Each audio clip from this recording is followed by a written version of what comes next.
I always had to prove myself against the males that I was tough, that I could do what they could do. And even if I'm a female, there was nothing gonna hold me back. Being told to stay in my place, this isn't the job for me, I shouldn't be in the Navy, it finally set in that I can do the job that they can do, and that women are capable. I was told, you'll never be a chief now. Of course, it did take me much longer to make chief than the average sailor, but I didn't let somebody else's opinion tell me how far I can go. I decide how far I'll go in the Navy. It has not been necessarily a smooth and paved road, but I think we are getting a lot stronger. I had to do more than my job. Maybe do a little extra collateral duty, not just stay within my admin. And do I think sometimes it's not fair? Yes, but you have to do what you have to do.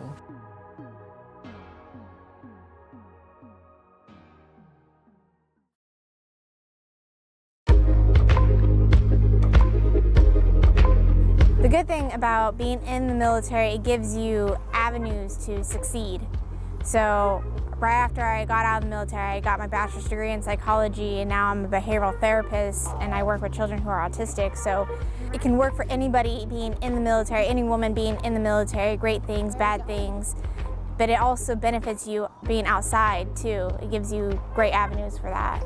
When I first came in, I wasn't sure how I would like it, just because of a lot of the stigma that women didn't belong in the military, and I felt kind of pushed down quite a bit, if that makes sense, when I first came in, just because it was the older school Navy where we just started to come in and make an imprint. But now I feel I've definitely made an impact, and I feel that women belong, they need our leadership, and there's a lot that we can do and provide for the country. So I really enjoy every bit of diversity that I've kind of seen in the Navy.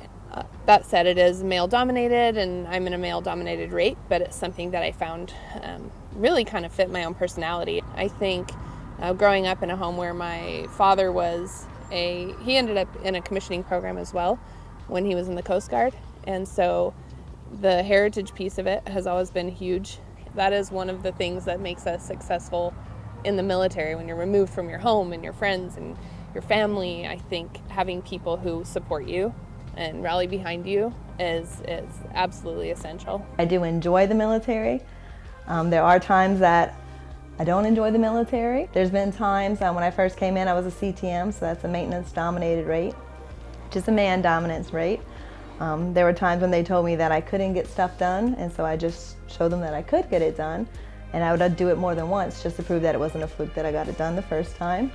For me, it was a good experience. There were some bad times, but overall, I can say I had a good experience. My time serving in the military had some good leadership, some good mentors leading and guiding me in the right direction. So it was overall, went by quick. Good experience. You know, my first command, they really liked me. I showed my worth. I showed them that, hey, I'm gonna do this. You tell me no, I'm still gonna do it. I don't care what you think. Eventually they started warming up to me and were like, okay, hey Turfer, we need you to do this. Turfer, we need you to do that. And they started giving me leadership skills even as a seaman doing leadership material. And once they found out that I was pregnant, I was damaged. Like, oh, nope, we're not gonna do anything for you anymore. Why? I just did all this work. Just because I'm pregnant doesn't mean I can't do this work. As I've come up in the ranks, it's become more challenging in some ways, and it's become more freeing in some ways. You know, been a part of the Chiefs Mess about 2 years now, and that's definitely a whole different realm of alpha males and alpha females. I am an alpha female. It was rough for me I was AWOAN Maggie Matthews over in VP10 up in Maine, and there was 2 other females in the shop other than me, and they were kind of put in their place, and they put them in jobs outside of the shop so they wouldn't be in the shop. So when I first got there, I had to be in the shop because being a baby in the Navy, so I had to see the dirty magazines on the table, the dirty calendars hanging up, them talking about this girl they hooked up with or that girl they hooked up with. Women, I think regardless of where they serve, in whatever role they serve, where they're stay-at-home moms or personal trainers or active duty military or reservists, they can be sexualized, and that's a huge thing. It's the thing nobody wants to talk about, and so I had a really difficult experience where an interaction that I had, it bordered on sexual harassment.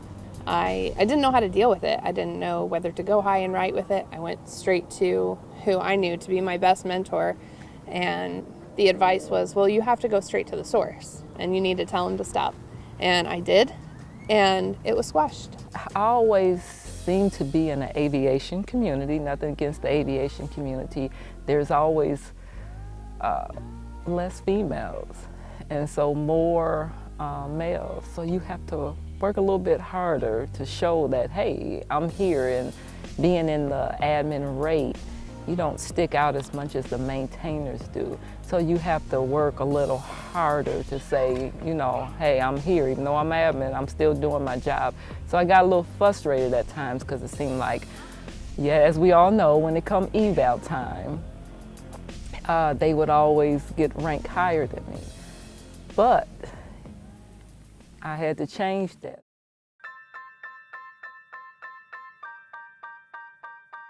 My first deployment, I had a female Master Chief. She was a good role model.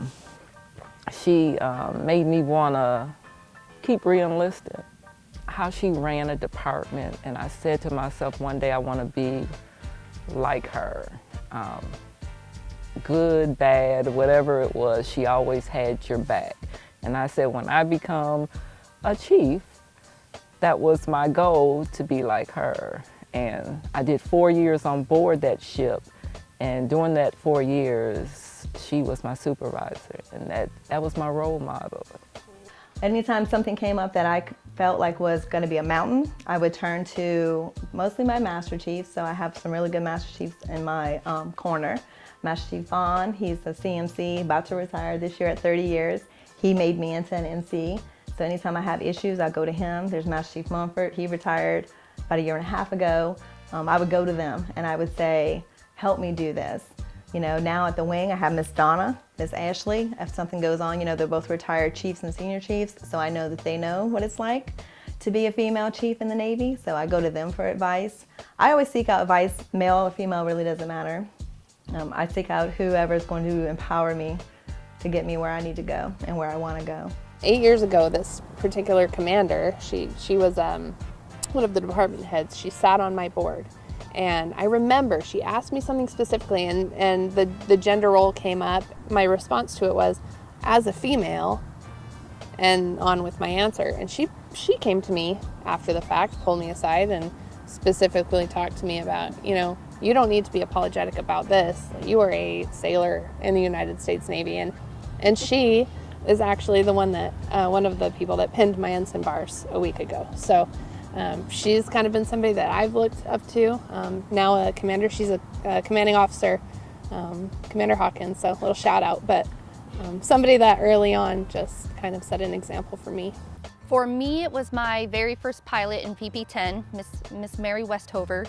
She was the first female pilot in VP-10, so she had that experience as well. And when she saw the three of us that were struggling, you know, when she'd overhear somebody saying, well, there's fresh meat walking down the hall, you know, she'd grab the girls and she's like, look, come on, this is, you know, this ain't right. She would go fix it, and then that kind of taught us how to stand up and put our foot down, because, you know, being a AWOAN, we didn't know, you know, how to stop that second class from saying that kind of stuff about us, or that first class LPO telling you you belong in the kitchen.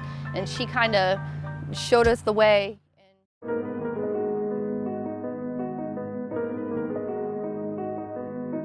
Being a military wife, it's hard. It's hard to be, what I call it, the silent ranks.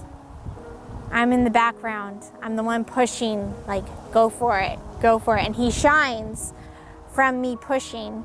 And, you know, I get proud for those moments, but sometimes it seems like with most wives, they get lost. They get lost of, well, we've pushed you so much, do we get a thank you? And I know Travis tries really hard to thank me, you know, for supporting him, especially when he's on deployment and I have to deal with certain trials and tribulations here at home. He's always like, I know I'm not there and I'm sorry I'm not there, but you can do it. And I thank you for, you know, being the strong supporter and being loyal to me and, you know, pushing me to succeed. Marriage now, it's hard being dual military, but if you have two people that support each other no matter what they do and always have their back, it works. Sometimes we weren't even stationed together. He was in Norfolk, I was here in Jacksonville. But when you're trying to do, no matter what you do in life, when you're trying to succeed and you have that partner who got your back, you'll do anything to make it work, and that's what we did. My first command, A School Romance, as always. We had a lot of challenges in the fact that I was advancing before him. So come our first advancement exam, we both didn't advance on that one. He almost failed and I didn't advance either though. So that was a problem, but the next one I advanced and he didn't. And there was a lot of tension in the air when they were like, oh, we see who has the brains in the family. I was pregnant at the time with our first daughter and they were like, man, we hope that baby takes after her and not you. So there was a lot of tension in the house after that happened. Fast forward coincidentally to when I made chief. So I made chief and my now ex-husband didn't make chief at the time. And that definitely caused a lot of friction between us and ultimately led to what was our divorce. So he definitely asked me to choose between my family and my anchors, and I chose my anchors.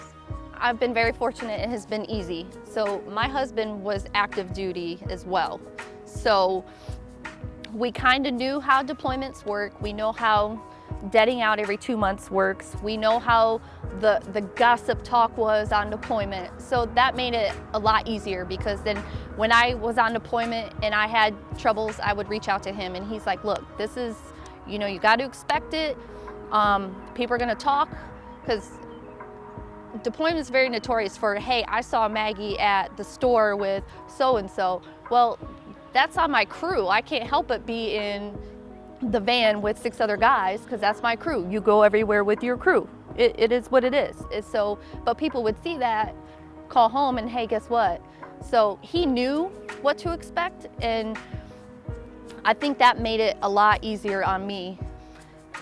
And then seeing people who aren't dual military, you got the wife who's never been separated from her husband, who's going through that first deployment. Well, he said this, and then, oh, he hasn't called me in 3 weeks, or I haven't gotten a letter, an email, and then they freak out. That stresses the sailor out.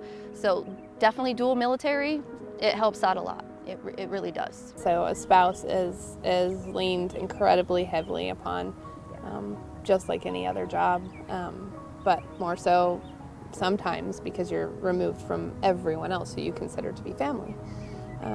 For me, it all comes down to perspective, and I can't say that enough because it's very difficult. People say you can't have it all, or you can have it all. My thought on it is you can have it all, but you can't have it all at the same time. You can have a successful job, you can have children, you can have a fruitful and loving relationship. Do those things all happen all at the same time? No, there are sacrifices made to be gone for 7 months, but to be able to come home and take care of my family the way that I'm able to, and the same goes for my better half, I think is worthy. That's all I can say.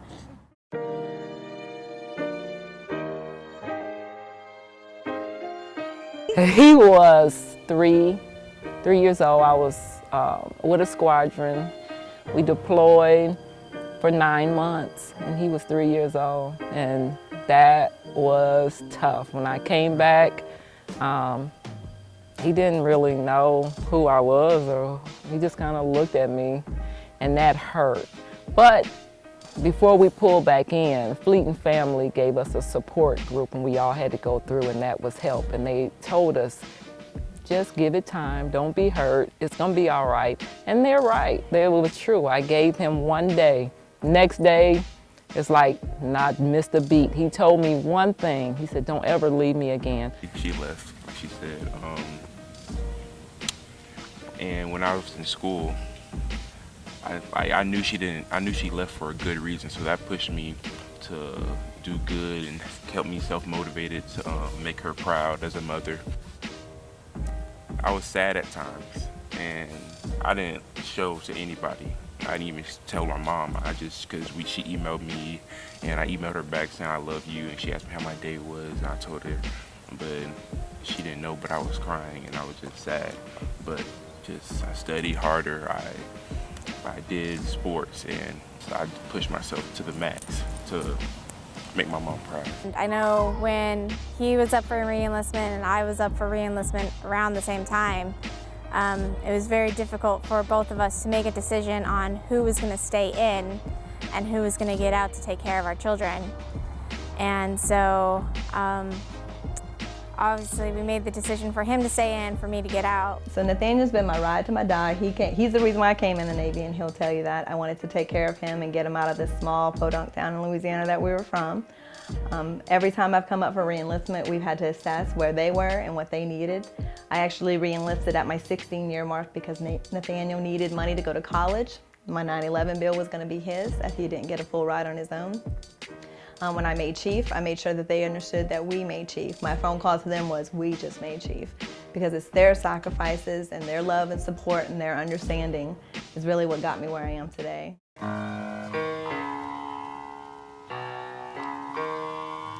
Know your self-worth. You can do anything that you put your mind to. You have the brains, you have the strength, you have the bravery. You've already joined the military. Just do it and get it done and be proud of every step that you have actually done. Do not give up. Keep charging. You may have those days where you're going to feel oppressed, stuck in the ground, and like you can't go on anymore, but you just got to keep pushing. When you have those moments, ask for help. I don't know how many times I've leaned on you. You know, if it wasn't for you there, sometimes I would have lost my mind, especially when my mom passed away. I wasn't getting any support from my leadership, so I had to lean on my girls. You have choices that you make every single day. And I would say that the choices you make are dressing for that job that you want. I had to, as an airman, as a third class, as a second class, as a first class, wear the shoes of one day somebody looking and saying, well, that's a naval officer. And that's how I had to act as a third class petty officer. The best advice I can give any sailor in the Navy, male or female, but definitely to the females, is never let somebody else define who you are. You determine who you are. You determine how far you're going to go, what your successes are going to be. If you hit a wall, then climb over that wall or go around the wall. There's a way to do it. If I can be there to help anybody to say, yeah, we can do it, we can do anything we want to do. And that's what I'm still there for. Anybody come talk to me, I'm there to push them. And I love to see females succeed.